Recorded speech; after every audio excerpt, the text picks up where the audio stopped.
Hi, and good evening, everyone. My name is Albert, and this is more than just a shiny forehead, I can assure you, okay? There's more to your boy here than just a greasy, teenage, shiny, oily face, and I'm nearing 40, you know what I mean? So, I just took a shower, and, it's sort of like I'm not sure, I have no chest hair, but my face is still as oily as a pizza, I don't know. Tonight, I want to talk about a couple things. I want to talk about crash courses, and then I want to educate all of y'all that don't know about Korean corn dogs, we're about to get deep into that, like some etymology, some history, and as always, I encourage you guys to fact check me, just because otherwise you'd be just as silly as the people that watch Fox News, Shout out to all the people that watch Fox News. No problem, I watched Fox News when I was 7 too. You feel me? It's okay. I'm not hating. I'm just simply providing my extemporaneous thought on the matter. But right now, I want to talk about crash courses. Okay, so it's been pretty clear to me, that learning over a sustained period of time is a way of learning. It's the only way to learn about life. And, you can't rush time. There's things that are absolutely non negotiable as it concerns the time length that it requires to learn, But similar to the modern AI quantum computing age, you feel me? Like learned machines, they make mistakes, until they get it right. When they're able to make mistakes faster, they can come up with the right solution a hell of a lot quicker. And so they're learning faster, right? So they're able to know things quicker. And I would argue that's like an evolutionary component of intelligence in and of itself, is just that very thing, the idea that sometimes the best way to learn is not as quickly as you can, but as much as you can in a short period of time without negotiating the very basics of what you're learning. Other examples around the world include and are not limited to, and in some regard are not good, but I mean, the end product is the nation of China, the country of China, right, has some seriously smart kids coming out of their schools, going all over the world to different institutions everywhere. And that's because they have a very strict, somewhat arguably non-child friendly for sure, kinds of approaches to learning. They do speed reading, and then they'll continue to do that until they literally have memorized their textbooks, which is a technique similarly used, in acting, when you read scripts, when you practice a speech, when you comprise any sort of prose and poetry. I mean, these are things that the person thinks of, And I say crash course because in college, I think a good example is I used to take these classes called intermission classes, you know, and it was so that I could mess around all semester, and then for the 3 weeks in between, winter and spring or whatever, when everyone else was at home, I was still living in the dorm, forced to take these winter session classes, these intermission classes.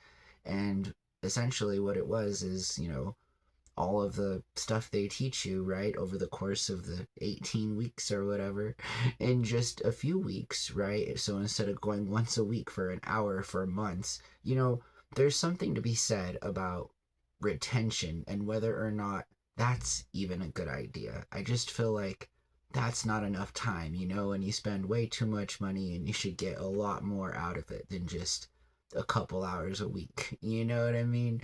I mean, compare that experience to something you may have had in public school or private school, even, or just, you know, um, what's the first school you go to called? Is it secondary school? Secondary school. I'm just crash courses are a really cool thing. In the modern age, you can think of a crash course as something like binge watching. I mean, why wait a week for the same show? Again, like there's some things that you want to wait for, and there's other things that you just, like it'd be better if you just picked it up as quickly as you can, for your own safety too. Riding a bicycle, things like that. Some things require both a little bit of courage and a little bit of willingness to make a mistake to begin with. And I just think that crash courses are really cool. I think sometimes in life, we're presented with circumstances where we are forced to learn things sooner than we may have felt comfortable with initially. But there's a lot of value to be had in that. And oftentimes, it's that information that is retained for a longer period of time in a more meaningful way than, I mean, can you remember what somebody taught you in your college freshman entry level psych class? I mean, seriously, you saw the dude or girl once a week for 18 weeks for 1 hour a day. You know what I mean? Like, the most you saw this person was during finals week. You feel me? Like, again, it's just something that happens, and it's something that can be bad as well, right? And there's a balance, just like there is in anything, like just as there is with everything in life. You can't just rush through everything.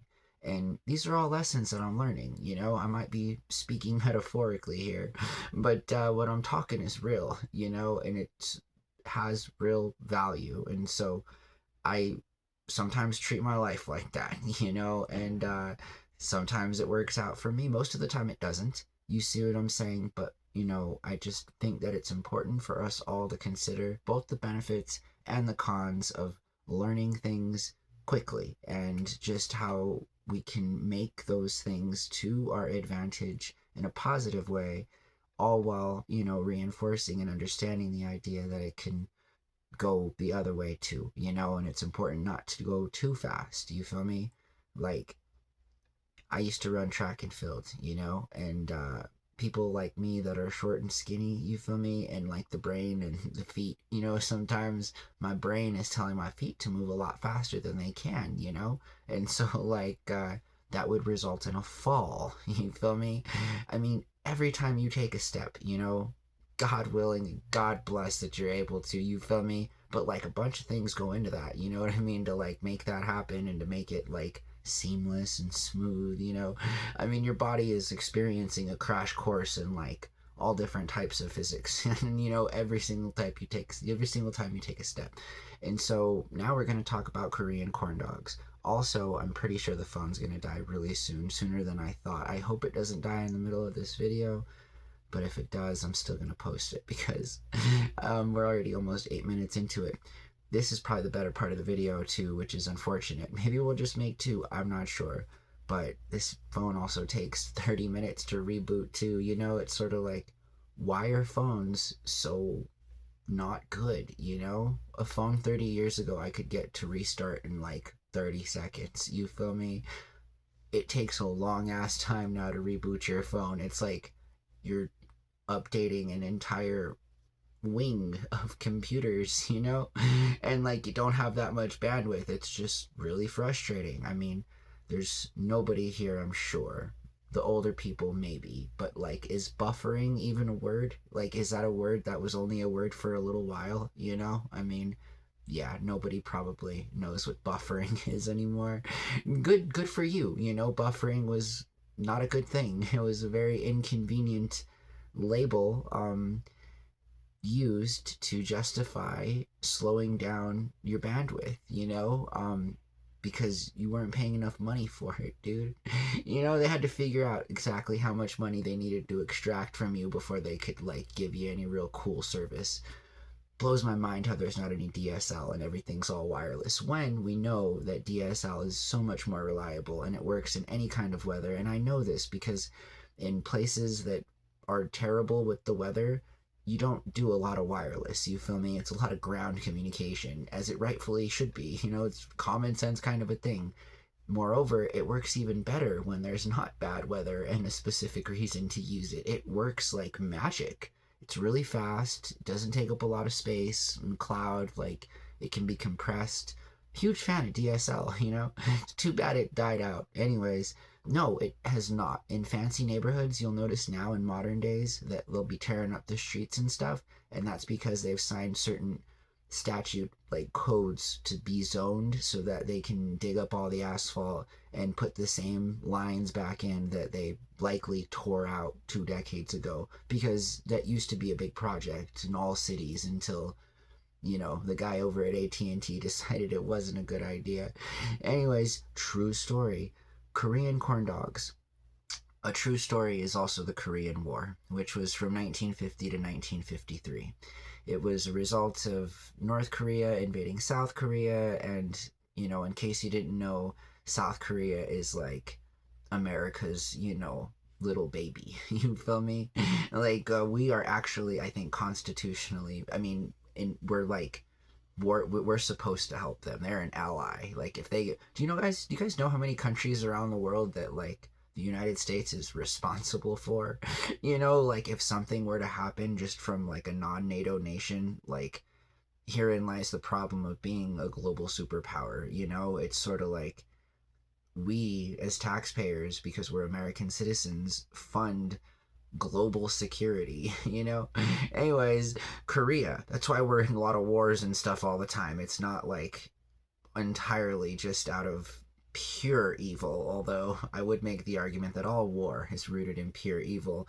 I mean, I guess not Korean corn dogs, though. That's a good example, because shortly after the Korean War, American food was slowly introduced to the population. Again, on some dark terms, you feel me? Like, the Korean locals didn't discover hot dog on a stick, which would then turn into the corn dog as a result of like Barnum and Bailey, making a run through their local town. It was on some deep, darker stuff, you feel me? But on the lighter side of things, in the late 70s and in the early 80s, they began to use American food in their local region, and they did their own thing with it, and what we now know of as a Korean corn dog is a Korean corn dog. Now, as confident as I am in explaining all of those very true things to you, just like in the early 80s, Korean corn dogs then came to America, and that was when we first started to see them. The difference between a Korean corn dog and American corn dog is like the batter, okay? So in a Korean corn dog, they use wheat and rice.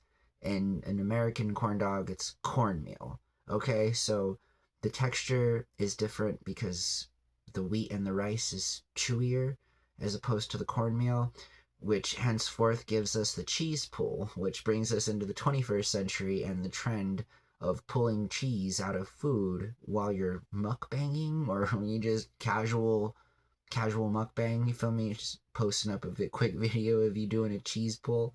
I mean, no, I'm not hating. I kind of want to do it myself. I'm sure that I will.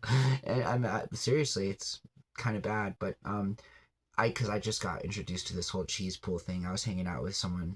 We're gonna get to that, and that was really cool. But yeah, the cheese pull's a thing. Korean corn dogs are a thing. Now that we've gone over the difference between like what's on the outside of it, because from doing all this research, that's the most clear distinction that can be made, okay? The other ones are full of semantics, and the biggest one is the filling. So traditionally in a Korean corn dog, there is no meat, okay? There's no meat. This is what I've gathered from the research, is that it's just the bread, like some really fancy, awesome seasoned Korean cheese bread, That's what it is. But because this is America, and because it came from meat on a stick, as a corn dog would, as a result of that war that we talked about, the Korean corn dog is like has an option, to where you can put sausage in it. Right now, here's where the semantics lie, and this is like a total debate for you and your crew and your family. You feel me? Because the Korean corn dog is explained as having sausage in it, but like sausage, as a colloquial term in most regions in America, is like that of a breakfast nature, like a patty or a link. You feel me? Like that's what like sausage, and you say that in just a general sense, to be specific here in America, I would argue that colloquially you say things like a Polish sausage or like a Polish dog. Like there's a specific way to describe a larger portion single served sausage that again isn't a huge staple here in America. You'll find places all over America where there's ethnic inclusion and there's a lot of that kind of food, but just like in general, a sausage again isn't when I think of a Korean corn dog and like it says that there's a sausage in it, like I'm thinking that's like some breakfast fried sausage. I'm not thinking to myself that it's a hot dog. Okay, now here's the thing: is there's really no answer for what a hot dog is. Like it's sort of mystery meat. Like that's you do not want to do any more research into why you should not eat hot dogs because boy, let me tell you, you are going to be in a mental sort of tit for tat until you finally give in and decide that life is short and you can eat a couple hot dogs and hopefully not suffer the consequences. Terrible food for you, no joke. Now, there are different hot dogs here in America. There's a beef hot dog, but generally speaking, no one knows what a hot dog is. It's a mixture of chicken, beef, and pork. And like, I'm sure that's a generous description. You know what I mean? Like, I'm sure there's not any other meat in there, but like, I don't know what kind of spices or preservatives, you feel me? Like, the casing of it, which has been linked to tons of gastrointestinal issues and also colon cancer. So again, I don't mean to be the bearer of bad news, and your boy here is a huge fan of hot dogs. So that's what I'm saying. Like, been there, done that. You see what I'm saying? Tell me where you're at when you figure that existential crisis out. I'll see you at the ballpark with a hot dog. Anyways, now I'm gonna wrap things up because we just talked about crash courses and Korean hot dogs or Korean corn dogs.